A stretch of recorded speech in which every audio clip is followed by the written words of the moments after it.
So in the last year and a half, we've grown significantly, but it gets lonely. You need to surround yourself with people that are going to support you, because I can't call my brother or my mom, talk to them about the money problems, cash flow problems, what's a set rate. I need someone that's already done it, has been successful at it, and is going to offer a hand to help. And then I feel like my part of that now is I help the next guy. So now if someone calls me, I can pass that along to him. We get back what we put out. So that's why I like being part of the Success Society. I've loved it because there's people that can help me and there's people that I can help. Hey, everybody. Welcome to another episode of the Wealthy Contractor Podcast. This is Brian Kaskavalcian. And with me today is Ryan Keene. And Ryan, I think that you are the youngest guest by far we have had on the podcast. Probably. I'm 28 right now. Just turned 28. 28. You're half my age. You're half my age, but twice the man. Yeah, how's that? Say there that. You go. But yes, no, I got into the business very young. Yes. So tell everybody, where are you at? What do you do? How long have you been doing it? Yeah, so like Brian said, my name is Ryan Keene. I'm out of Southern California. We're in Orange County to be exact. My company is called MODE Renovation, and we do showers. We're a one-day bath company. We've been in business this is our 4th year in business, and we're crushing it. Yeah, you definitely are crushing it. Give us an idea. How many sales reps? So we have 6 out in the field right now, but we are actually doing a training class today or for the next couple of weeks. We have 6 more in that class. We have too many appointments right now, and we need to get some more reps out in the field. That is a very good problem to have. Yeah. So Ryan is doing some pretty cool stuff. He's a young guy, got a lot of energy, and he's also a member of our Success Society, Wealthy Contractor Success Society. And I've just been watching him for it's been a year and a half that you've been in there with us. And I've just been watching him grow. And it's kind of fun to watch. But one of the things that first caught my attention with you is call center. Is that something you had experience with going into the business? No, I came from the production side. The production. I came from production. So when I started my company, call center, marketing, sales, that was all foreign to me. I knew how to install things. And that's really about it. Everything else I had to pick up. Interesting. Okay. So let's talk about call center, because call center is a critical piece of this business, and yours runs very, very efficiently and profitably.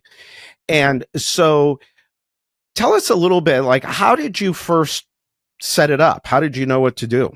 I knew one thing when I started my business, and we got to the point where we need someone, we call it smile and dial. That's our call center culture. Smile and dial. You pick up the phone, you dial. And I know I needed someone to start dialing more. I can't do it on my own. And I was very against overseas call centers. I still am. I think if you're small, keep it in-house. I really do. One, for culture of the business. And then we've promoted multiple people now from our call center into other positions in the business. So that's really cool to see as well. But I got one person at first. He joined. He just worked 40 hours a week, and he was from 8 to 5, and that's all he did. And then once we had so many leads incoming, he couldn't call them in the cadence that we wanted. We brought someone else on. A lot of people don't like lead aggregators, and there's some say they're. You have your opinions too, Brian, on lead aggregators. Me personally, I like lead aggregators. I think they can serve a purpose. You can't rely on them, but if you have a good call center, you can make money off lead aggregators. We've proved that. But that is exactly what I believe too. I'm great with lead aggregators, just as long as you're not relying on them for 100% of your leads. No, they definitely serve a purpose in our business. Like, for example, we have this training class. When they come out, I'm going to need a lot more appointments right off the bat. I know I can get those with lead aggregators. I know our call center can set them. And then that buys me time to now build up other sources to get other appointments in as well. So it's nice that you can kind of turn them on and off to an extent. But if you don't have someone on or in the office on the computer that's calling that lead in the first 30 seconds, you shouldn't even put your money into it. In our call center, we smile and dial and speed the lead, and then we have a 72-hour rule. So if you set that appointment 72 hours out, it's a dead appointment. Most likely they're going to reschedule or not make a confirmation. So you started with the one guy, and then did that person then help you bring on more people? A little bit, yeah. So at first it was the one guy that worked, from, I think it was 8 to 5. So the next slot that we needed to fill was from 5 o'clock in the afternoon to 8 o'clock at night. So we filled that slot now. So we brought someone on part-time. It was this nice older lady. She was great. She only wanted to work part-time, but she was now calling from when he got off. Now my second half of the day was being covered. So the first step was, how do I cover Monday through Friday? And then now, how do I cover weekends? So it was I just needed that one person. But yeah, he helped me bring some people on. The third girl that we hired, she's actually our call center manager now. And she's helping out in a lot of parts of the business. She's grown quite a bit. She has been huge in hiring and recruiting. And we now have 5 full-time dialers. So we're Monday, 7 days a week, 8 to 8. We have at least 2 people on the phone at all times. Did everybody hear that? 7 days a week, 8 to 8, at least 2 people on the phone the whole time. So we were running the numbers. We found that at least in the last 3 months, on average, it's taken 9 dials per appointment. So that's us dialing this number 9 times. Whether we get a hold of them or leave a message, that's what we've seen to get that appointment. So on that first day, if you called them in the morning, you can't just wait till tomorrow and then call them again in the morning. They're probably at work. We got to call them at their lunch hour the same day, then after 5 o'clock when they might get off work. We kind of have to figure out when are they available. I think that's what's missed. We call people, we kind of probably push the boundaries a little bit, but I know, especially for a lead aggregator, if I'm calling them, 3 other companies are also calling them. And whoever gets them on the phone first is going to win that appointment. And what's funny, and you know this very well, is that most people will give up after the first or second call. They aren't making 9 phone calls. It sucks. So we're very data driven. We have everything in our CRM, and I think it was last week we sold a job, and it took us 64 phone calls over the course of 3 months to get the appointment, and we sold it. So I don't know what that tells you, but leads aren't dead. You got to keep dialing.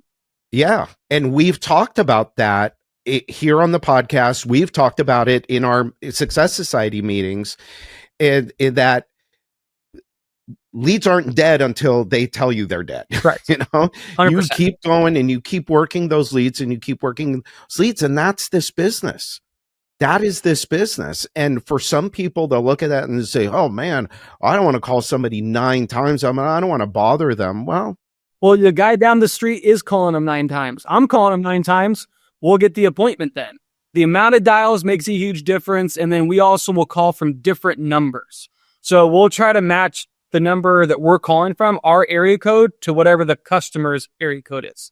So it's a recognizable number. Because if we're calling, from if we have a 714 number and they have a 951, most likely they're not going to pick up. But if I can call from a 951, then there's a higher chance that we'll see them pick up and we'll connect. Makes sense. When did you start? I was very impressed when I first met you to how you knew your numbers, your KPIs, and they were good.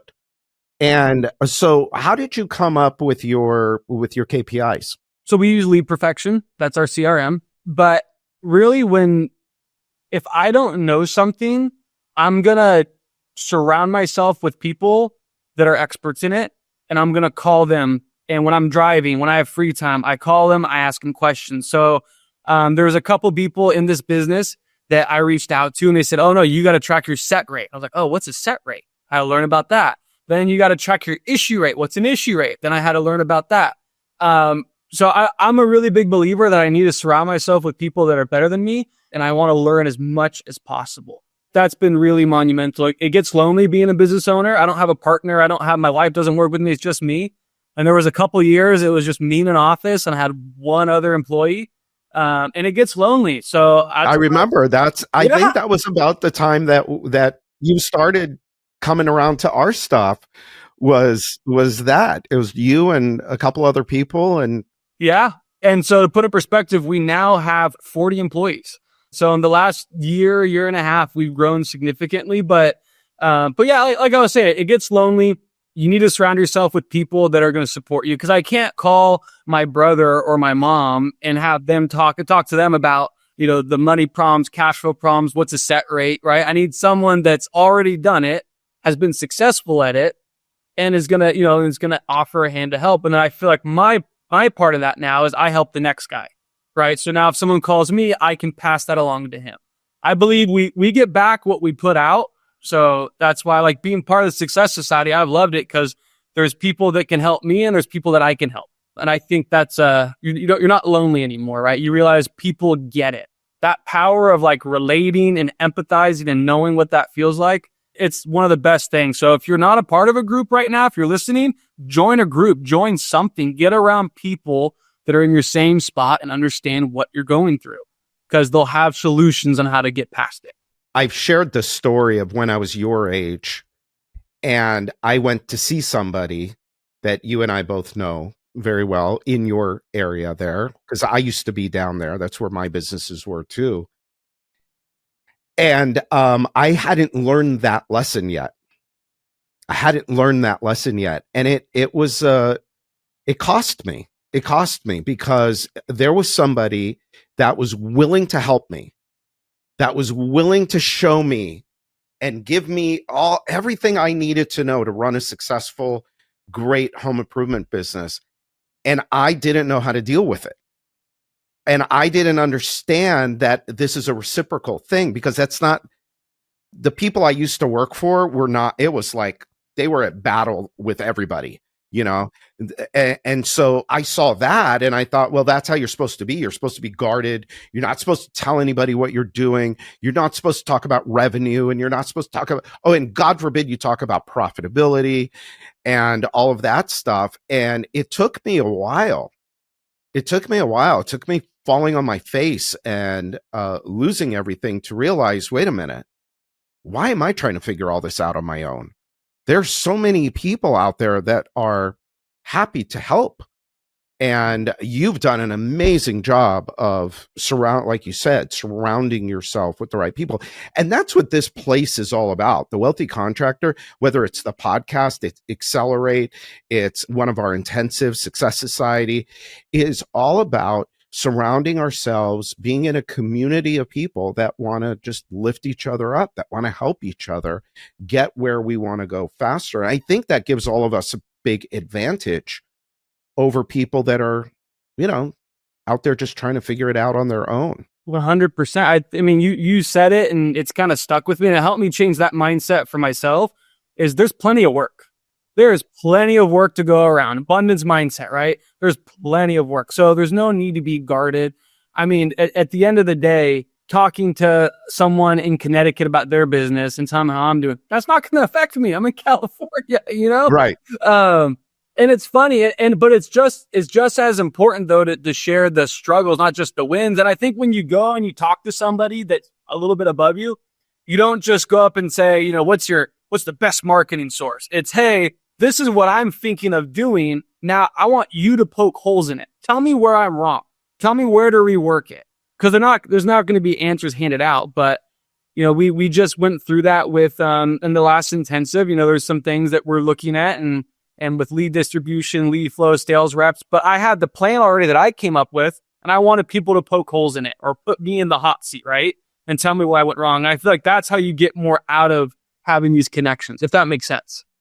No, absolutely. This is my plan. Yeah. Poke holes in it, because why learn the hard way? Why learn with time? Why learn with money? Why learn with heartache and stress when you can learn with, okay, this is what somebody else did. This is their process. This is their system. This is what they track. This is how they know if they're successful or not successful. Let me try that and let me see how that works. Yep. So you've got 6 people in training right now? Yeah, we have a class of 6. We'll see how many stick. But yes, we have 6 right now. We started training yesterday. It's about a 3-week training process. So Now, what's interesting for those of you watching this, you'll see that Ryan is not in a training class. He is actually, I don't know, somewhere else at his desk working. Who is running your training class? we have a sales manager, we have a general manager, but the sales manager is running the training class right now. That's how it should be. Yeah, and I realized this, and I wish I listened to people sooner. I was holding up my growth by not hiring people. I cannot stress that enough. Like if you told me a year ago you need to hire a sales manager, I would say, well, I can't afford a sales manager. But I couldn't afford a sales manager because I didn't have one, if that makes sense, right? The second we hired our sales manager, the next month, we had a record sales month. So I just paid for it. And we've been trending up and up. It's incredible because that is the big holdup. Is one, I can't afford them. 2, what are they going to do? Because a lot of people go and they'll hire somebody and there's no system in place. There's no. What did you have in place when you hired your sales manager? You had your selling system. Yeah, we had a selling system. So my first big hire was a general manager. And that took a lot of the day-to-day small stuff off my plate. So he kind of was helping out with production, with sales, and I was still taking care of marketing. Then obviously production and sales grew to a point where it was too much for one person. So then we brought on the sales manager and kept it a little bit more separate. But it's counterintuitive and it kills a small business owner when you think about, I have to pay a 6-figure salary when you might not even be taking a 6-figure salary, but you got to invest that money because that's what's going to get you to the next level. And I wish I did it sooner, right? The second I got a sales manager, we had a training class, we doubled our sales overnight. Yeah. And now we've been trending upward ever since. And so I thought, wow, that training class worked. Let's get another one going. Let's push the leads. Let's push the marketing. Let's press the business now and see how far can we take it. And we'll see the parts that are, that need some improvement, that are weak maybe. I think of like a race car. Last year and kind of this year, I was building my race car. And then I got to race it, right? So I'm pressing how many leads can I handle, how many salespeople, how many appointments, what does our production look like? And I can see where are the weak points in my race car, what broke, what failed, right? So now I know, okay, I got to beef up this part of it. Like production right now, that's our pain point. We sold so much, but production didn't grow with it. So now that's my weak point. How do I build that up to match now? But you got to be willing to take those, I wouldn't even call it a risk. Just make those investments if you want to get to the next level. How did you pay for the sales manager? We raised prices. Yeah. I have my numbers up. My average ticket went from about 17.2 to 19.3 in a month. And my close rate increased. Your close rate did what? Increased. It increased. Yeah. We got a better close rate. Isn't that interesting? But I thought when you raise prices, you're supposed to not sell anything anymore. No. So are you selling value or are you selling price? Yeah. You're a value company.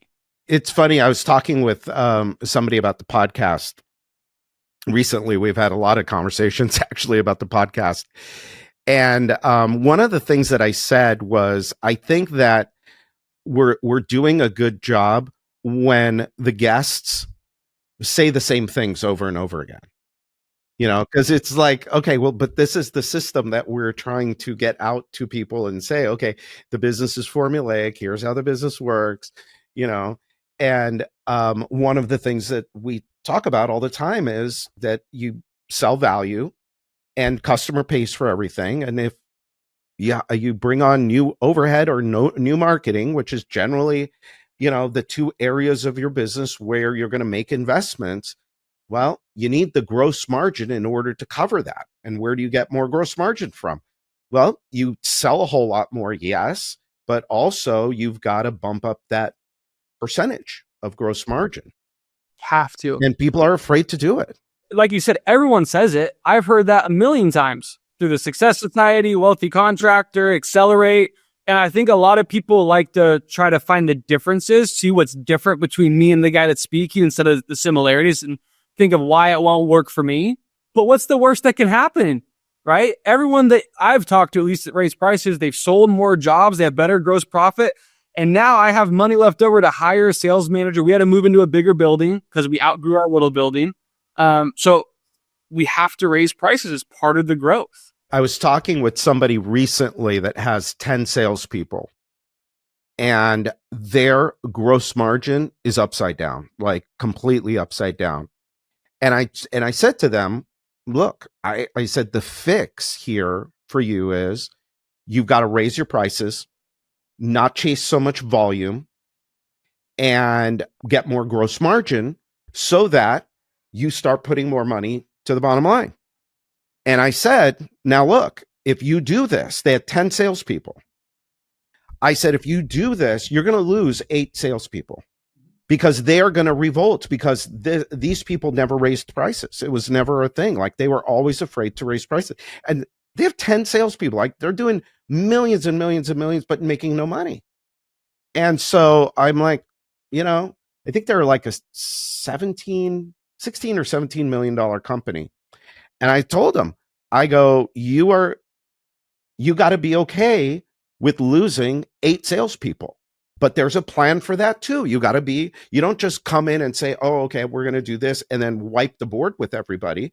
You got to prepare for it. You got to plan ahead, because the challenge is more with not with the customer, but with your sales rep than it is with the customer when it comes to pricing. The problem is more with the salesperson than it is with the customer. And, and unfortunately, if the sales rep is going to have an issue with it, if they don't see the value in it, how are they going to present the value to the homeowner? And so, I'm not sure what these people are going to do. They haven't talked to me since then. They probably didn't like what I have to say. I mean, they were doing like 16, 17 million and their net was like 300,000. I'm like, you want to do you want to make $1 million a year? I could show you how. I mean, it's do this, do that, do that. And part of it is, instead of doing 17, why don't we do 12? But let's do it at a 15% net. So, So there's a good way, because like you said, the salespeople are the hardest problem or the biggest problem when it comes to price increase. But there's ways to do price increase besides marking up every item that you have in your price list. That you can talk to us about that. You can now explain that to a salesperson. They're going to understand. For example, add an admin fee. Put an admin fee in there. Explain them. We're growing. We got to hire these admins on. It costs money. They go, oh, I get that. And now there's added value of, they have more people working on my project. The customer can be more taken care of. So yeah, you could do like an admin fee is a great one. We also implemented an install fee that just goes on every single job. So you have your shower doors, your walls, your pans, but we have an install fee.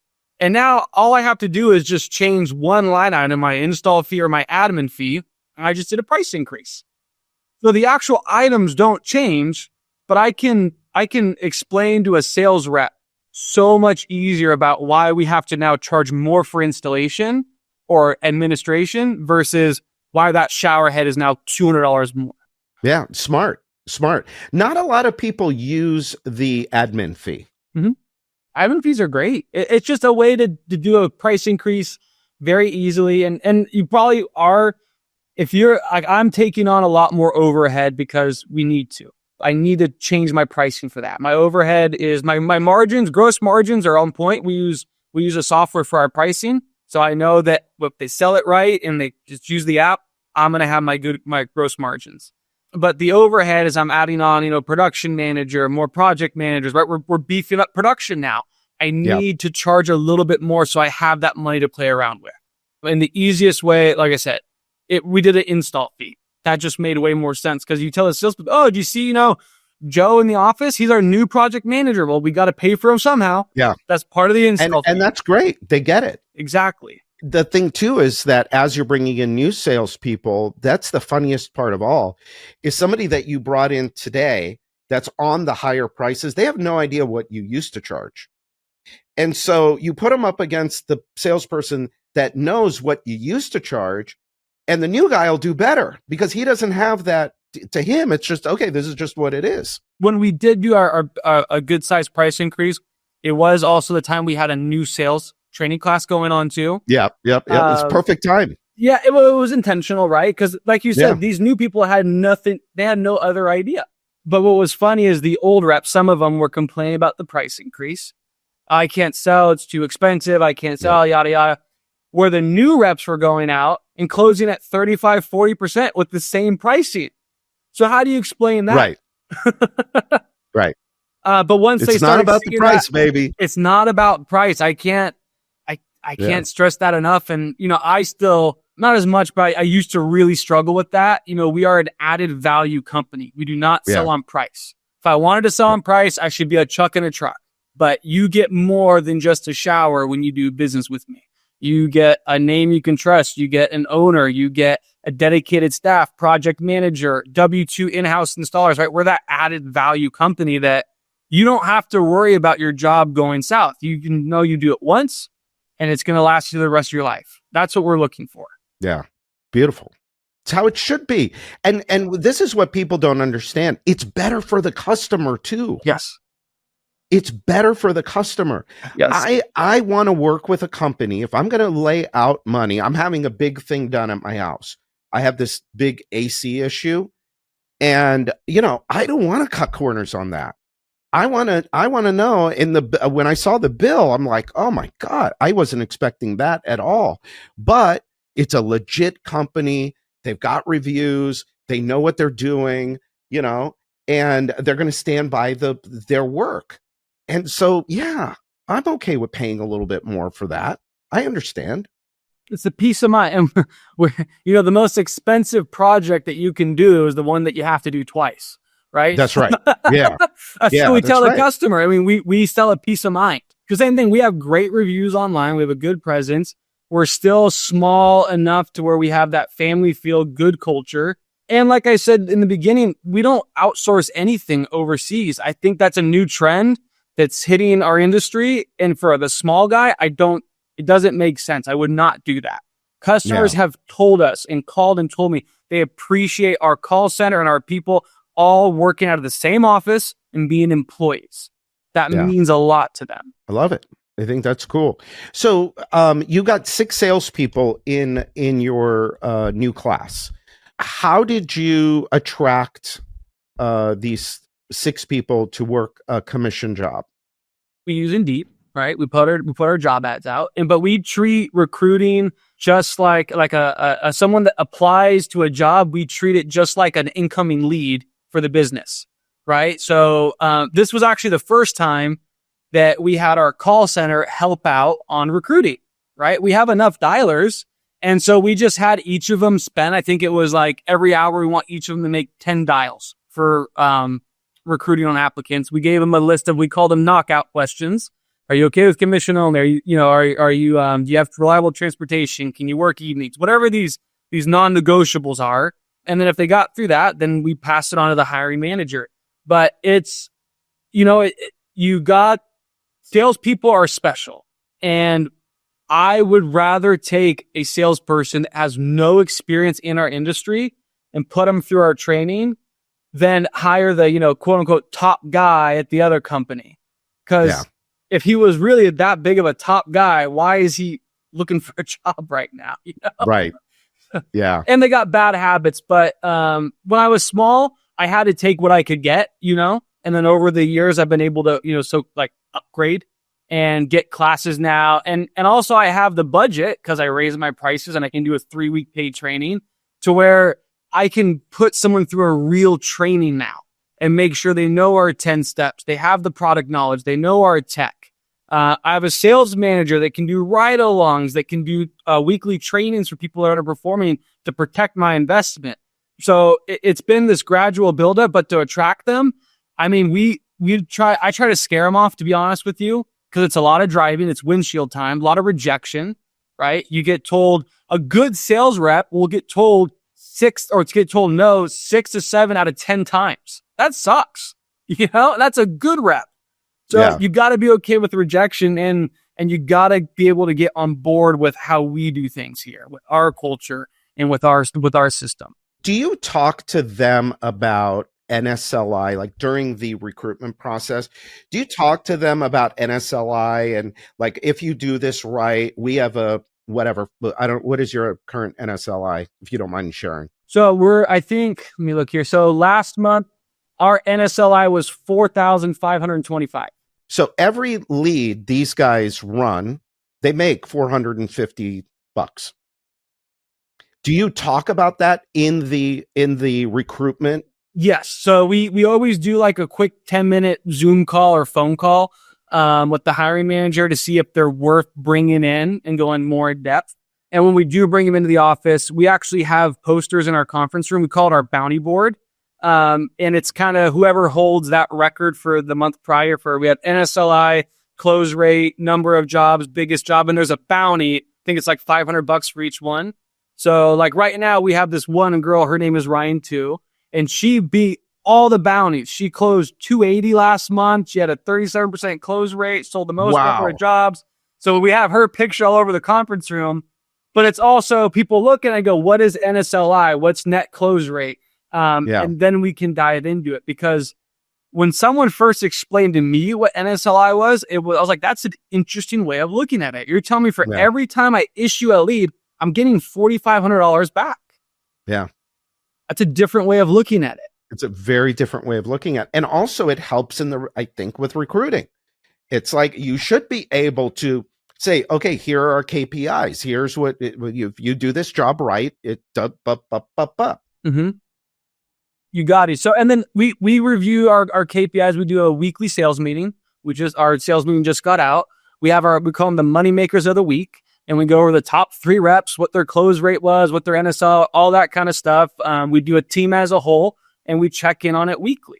But yeah, everyone, you have to know, if you work here as a salesperson, you got to know your numbers, and that bounty board that I was talking about with the posters, that breeds really good competition between reps. Oh yeah. Because they want to be on the wall, know, and it's $500. So that's, like I said, this girl, Ryan, she beat 4 of them last month. She got $2,000 in bonuses. Then we hand it out in cash in front of everybody, make a big deal about it. But that's awesome, And, and if I have a rep, I think her NSLI was 7,500 for last month. Oh my God. She was crushing it. She was just selling 2 bathrooms instead of 1 bathroom in every house.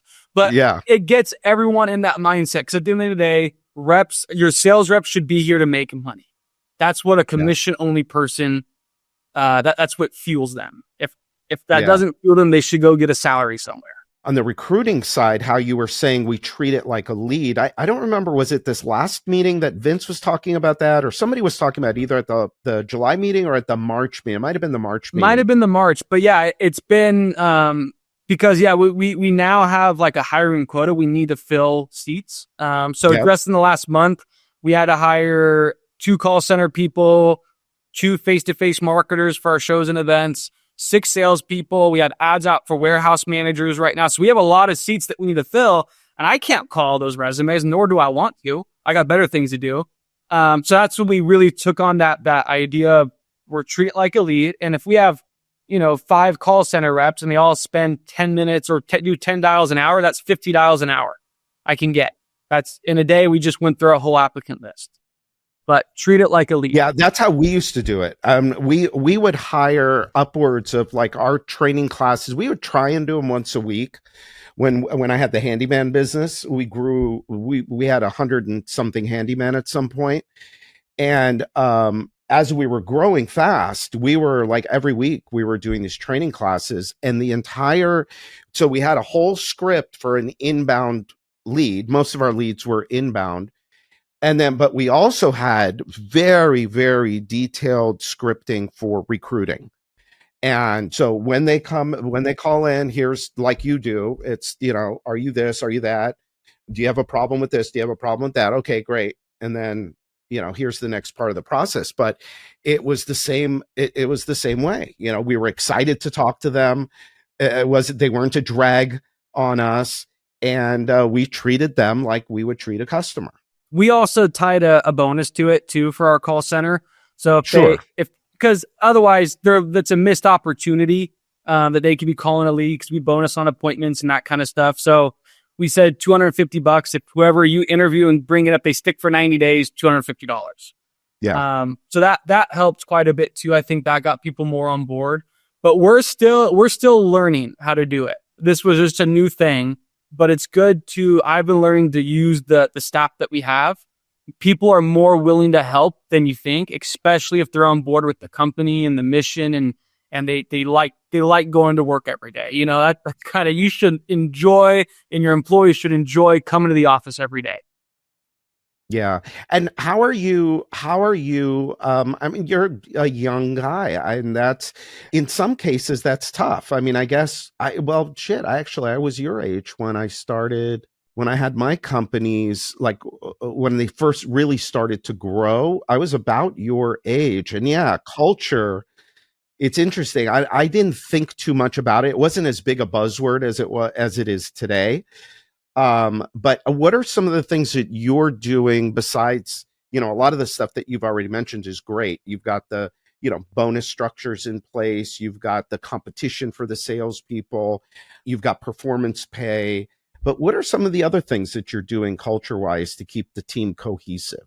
Yeah. So the first thing, and this wasn't me that did this. This was our sales manager. She brought it on when she started. It's called our all hands on deck meeting. First Tuesday of every month. Every employee is there at the office, and we all celebrate the win. So like our call center manager goes up, she does a slide on her numbers. Sales manager does a slide on her numbers.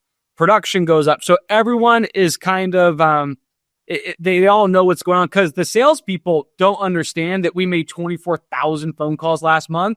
They hear that and they're like, that's awesome. That's amazing. You guys are doing that for us. And the production kind of gets forgotten about. We're really focused on sales and marketing a lot of the time. So production gets to share their wins of, hey, we got 35-star reviews last month. That's some happy customers.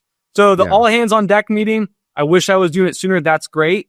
We're actually, for this next month, we're going to do it at a park on a Sunday. So, and do a barbecue and have food there and games, so everyone can bring their families. So I think that's a big part. And then things that I've been trying to do is, whenever we have a new team member that joins, we take the whole department out to lunch. I want to get to know them as well. Your business having a bigger purpose. So that's been my job, is to figure what that is. And I think I might have talked to you about it, but we found a local charity that we're working with, and they support families that have children that had a post-traumatic brain injury after birth, right? So yeah, they're fully disabled, handicapped, and because there's not many things you can do with a shower, but for someone that they can't walk, their parents have to carry them into a shower every single day. They can't talk, they have a hard time. So we found a family, they're local, and we're redoing their shower for free. And it's just for this girl, Harper. She's 12 years old. She had a horrible accident when she was 18 months old. And, and we got to bring them into the office, and everybody, the staff, got to meet them. I mean, dude, it was like one of the most powerful things. I was trying not to cry the whole time, Yeah, that's beautiful. Yeah. And now it's like, we're doing this for more. Every job that we sell can go towards helping another family. I don't know. And then, like I said, but bringing them into the office, that was like the game changer. Let everybody meet them and see. 100%. I think I touched on in the beginning, I believe I have to give it away to keep it. That's like my mentality. I have to give it away to keep it. So I was lucky enough and blessed enough that we've been doing well. So it's my responsibility is now, who can I help with that? And right now we're just doing one shower. I would love to do, next a shower every quarter. Let's start something big here. Let's try doing one every month then, Yeah. Cause it's a beauty. And I just can't tell you the what it did for the people in the office that work at the company. It made a huge difference. There was a noticeable difference the next day at work, put it that way. Yeah, I'll bet. Yeah, that's a beautiful thing, Ryan. And that's, it's a nice part of doing a business right is, yes, you make money and your family makes money, but your people do well too. And then it goes then beyond just your people. Now you could start to impact the community.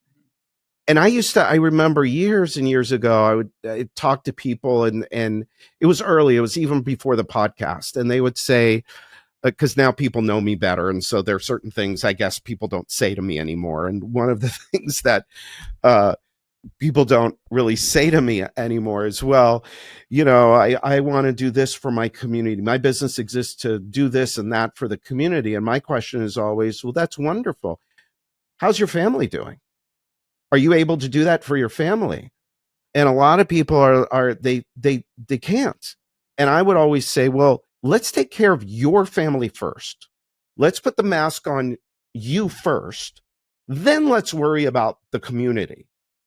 And that's a great vision and a great dream to have. But if there's nothing behind it, if you're not building a business that makes money, where you understand how money is made through providing value and providing solutions to your community and making a fair profit on that, better than fair in most cases, because the more value you get, the better compensated you should be. Well, then you take some of that money and now you can go and you can actually do some good for people, like for Harper. That's a beautiful thing. And pretty soon you'll have a system where you'll go out to all of your clients and you'll say, hey, we're looking for a family that needs this. And then you'll have a website and they can go and they can recommend people. And then you guys will go in there and you'll choose a family and then you'll go through that process.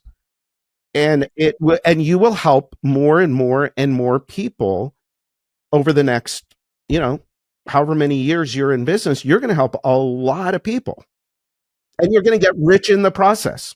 That is the goal, right? But you taught me that lesson that, I got to make sure my employees get paid first, right? They got to make sure they're doing well. But you taught me I had to take care of me and my family next. That's right. I was trying to skip that step.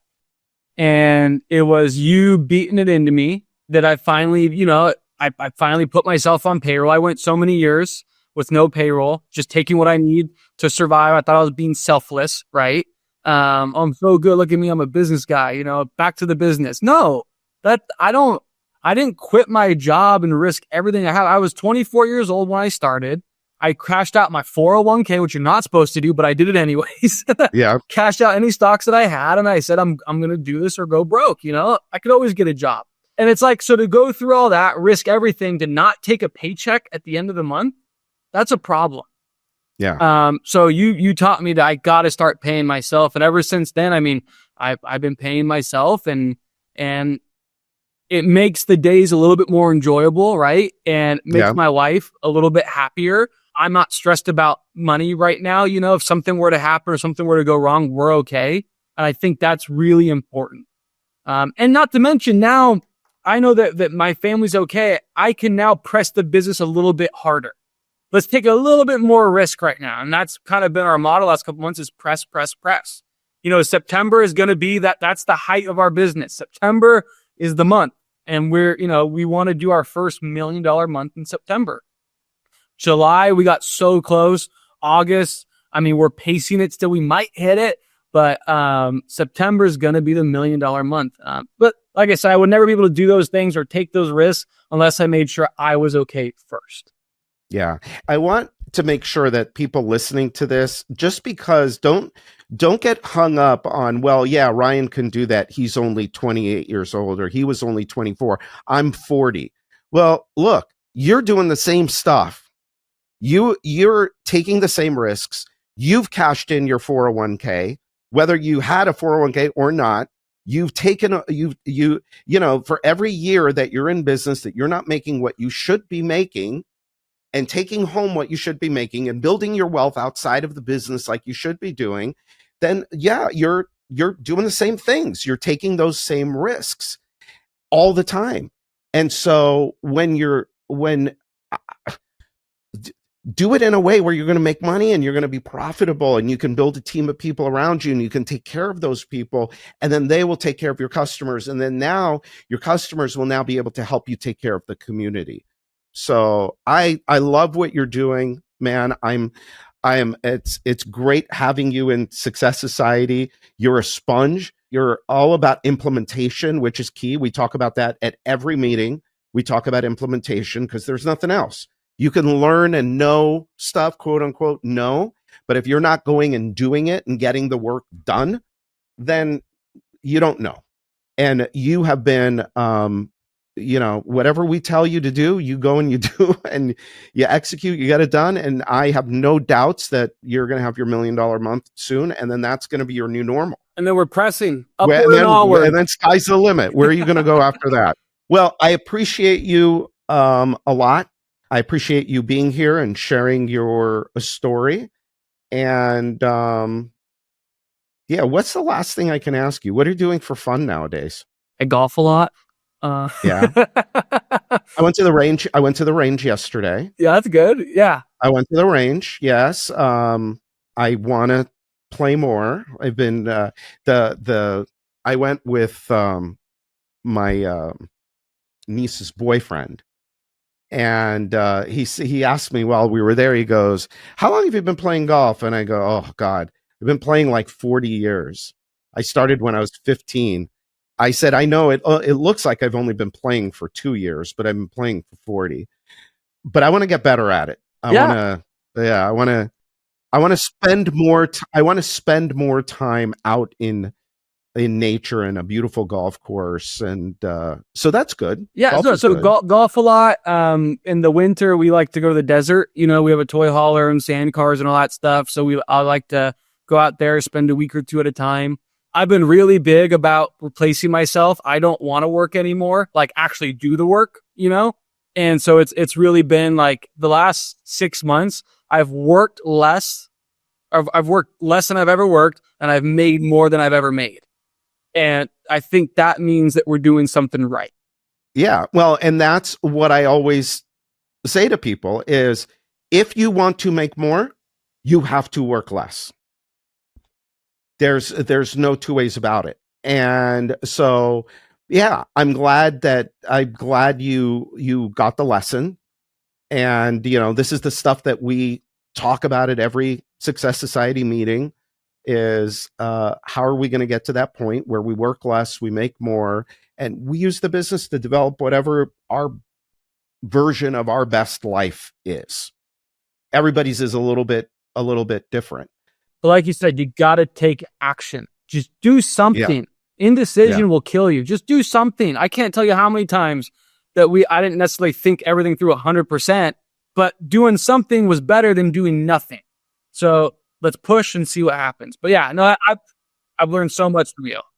Yeah, and I think also being in a group of like-minded people where they are all kind of on that same pathway too, where they're not looking at us sideways and saying, "Oh yeah, look, let's make more." No, they're like, "Yeah, that's what we all want." And so there's something about that camaraderie. There's something about all being kind of aligned and kind of going on this vision of creating a great business. And so, yeah, that's awesome. I'm grateful to have you in Success Society. You're such a great part of it. At the last meeting, I pointed at him a lot because he's done a lot in the last year, but particularly in the last 6 months. It's just been a joy to watch. And so, all right, well, let's leave it at that. We'll do a catch up one of these in a year or two and see where you're at. You might have 12 locations by then. Who knows? Hopefully. Thank you, Ryan. Appreciate you. And if anybody's interested in looking into the Success Society, we've got a site up called the entrydoor.info. And in November, we're going to be doing a discovery day at our November intensive. We will be doing a discovery day for people to come in and check it out and meet Ryan and meet all of the other members and see if that's a community that they want to be a part of. So hopefully we'll see some of the podcast listeners there. All right. So with that, everybody, thanks for listening. Hope this was of value. And until next time, this is Brian Kaskavalcian, and this is the Wealthy Contractor Podcast.